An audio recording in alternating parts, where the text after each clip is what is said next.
Imagine viver em um mundo onde qualquer ferida pequena, febre ou dor de dente podia te matar. Onde uma simples picada de mosquito podia significar uma sentença de morte.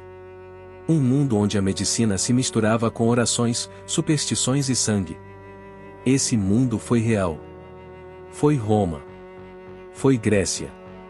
Neste vídeo, vamos mergulhar nos verdadeiros horrores silenciosos que dizimaram as grandes civilizações do Mediterrâneo. Você vai descobrir por que os antigos não morriam apenas pela espada, mas por causas mais cruéis, silenciosas e comuns. Prometo que, depois disso, você vai olhar para o sabonete, para o dentista e para a penicilina com outros olhos. Imagine viver em um mundo onde chegar aos 30 anos já era um privilégio. Onde as mães sabiam que muitos de seus filhos não chegariam a andar, e os homens que voltavam da guerra raramente morriam de velhice. Esse foi o mundo da Roma antiga e da Grécia clássica. Em média, a expectativa de vida ao nascer nessas civilizações variava entre 21 e 25 anos. Um número que não significa necessariamente que todos morriam jovens, mas que reflete um fato assustador: a mortalidade infantil era devastadora. Quase uma em cada 3 crianças romanas morria antes de completar um ano de vida. Na Grécia, a situação era semelhante ou até pior em algumas regiões rurais. A infância não era um direito garantido, mas uma prova que poucos sobreviviam. Não existiam incubadoras, vacinas ou antibióticos. Um simples resfriado podia se tornar uma sentença de morte.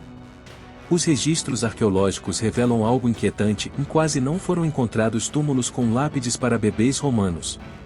Isso levou alguns historiadores a supor que os pais, ao perder filhos constantemente, aprenderam a se desvincular emocionalmente nos primeiros anos. O amor existia, sim, mas vivia sob o medo de que o afeto logo se transformasse em luto. Além da infância precária, as mulheres estavam submetidas a outro abismo estatístico: o parto. Em uma época sem cesarianas, anestesia ou procedimentos assépticos, dar à luz era arriscar a vida.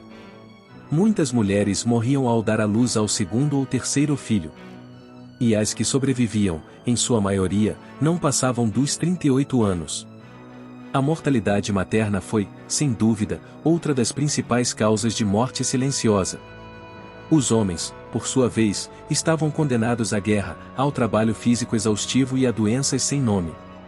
Morriam por infecções, feridas maltratadas, envenenamento por chumbo na água ou febres repentinas. Um camponês que vivesse até os 50 anos era considerado quase um ancião respeitável. Mas nem tudo era morte rápida. Muitos adoeciam e agonizavam por anos, sem atendimento médico adequado, sem cuidados paliativos, sem compreensão do que os matava. A medicina era rudimentar, ainda dominada pelo pensamento mágico religioso, onde uma doença podia ser interpretada como um castigo dos deuses. Visto de hoje, pareceria um inferno. No entanto, esse foi o cenário onde floresceram algumas das maiores ideias filosóficas, científicas e artísticas da história. É como se a humanidade, à beira do abismo, tivesse desenvolvido seu espírito mais elevado enquanto seu corpo era cercado pela morte. E talvez por isso hoje, mais de 2000 anos depois, vale a pena olhar para trás. Para entender que viver mais de 70 anos, com água potável, vacinas, hospitais e até uma escova de dentes, não é normal. É um privilégio.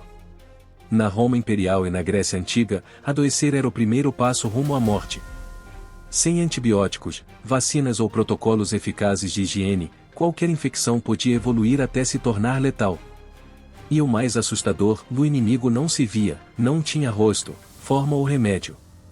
Apesar de os romanos terem sido pioneiros no uso de aquedutos e sistemas de esgoto, a qualidade da água não era monitorada nem tratada. A água chegava, sim, mas vinha acompanhada de sedimentos, micróbios e bactérias. Uma promessa de vida que frequentemente trazia doença. Roma contava com um impressionante sistema de esgoto, a famosa cloaca máxima, mas o saneamento era mais estético do que funcional. O objetivo era ocultar os odores, não eliminar os patógenos.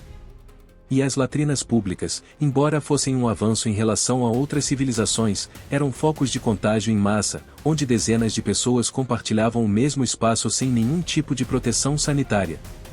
Somavam-se a isso práticas perigosas que hoje pareceriam impensáveis: usar fezes como fertilizante, compartilhar banheiras sem trocar a água por dias, e viver entre lixo, umidade e animais descontrolados. Era o ambiente perfeito para prosperar parasitas intestinais, febres entéricas, infecções bacterianas e outras doenças sem nome. Mas entre todos os inimigos invisíveis, havia um que se elevava como um deus sombrio sobre o Mediterrâneo: a malária. A doença era endêmica em muitas regiões do Império.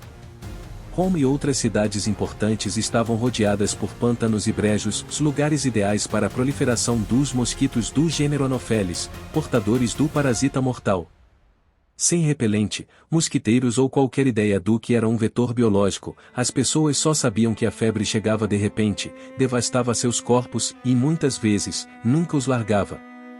Arqueólogos encontraram centenas de tumbas infantis do século V com sinais claros de mortes por malária. Fontes históricas sugerem que até o rei visigodo Alarico I, aquele que saqueou Roma em 410, morreu pouco depois de contrair a doença durante sua ocupação na Itália. A malária não apenas matava, se enfraquecia, deixando milhares sem forças, sem produtividade, sem futuro. Existem teorias sérias que indicam que seu impacto prolongado pode ter contribuído para o declínio de Roma, minando lentamente sua população e suas forças militares. Junto à malária, a tuberculose também deixou marcas profundas. Estudos osteoarqueológicos revelaram deformações nas vértebras e pulmões características da doença. Em uma época em que compartilhar moradia era norma e as casas tinham pouca ventilação, o contágio era quase inevitável. Assim eles viviam rodeados de males invisíveis, sem poder nomeá-los, sem saber como se espalhavam. Só sabiam que o vizinho adoecia e morria. Que o filho tinha febre e não acordava. Que a esposa enfraquecia e não voltava. Esse era o cenário que os cidadãos mais ilustrados da antiguidade enfrentavam diariamente. E o faziam com estoicismo, superstição, medo. Mas, sobretudo, com uma resiliência que hoje só podemos imaginar.